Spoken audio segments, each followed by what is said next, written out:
سلام دوستان، خیلی خوش اومدین به این ویدیو. امروز قراره میبینیم متولدین هر ماه چه ماشینایی باششون میفتن.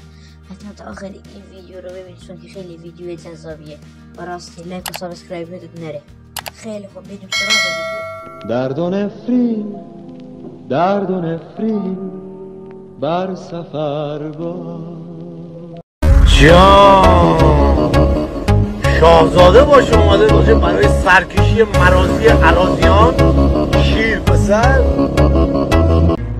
ریدم من توی این بحث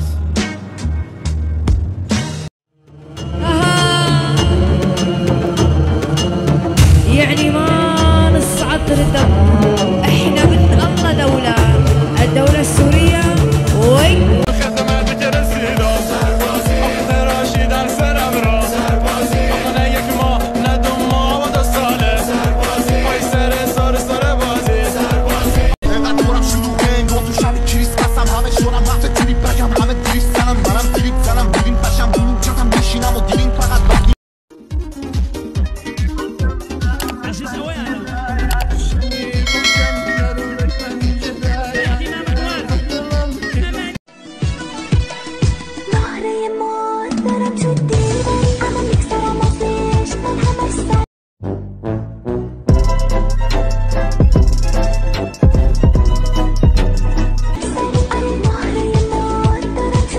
که تو هم دلم باران، دستم باران، دهانم باران.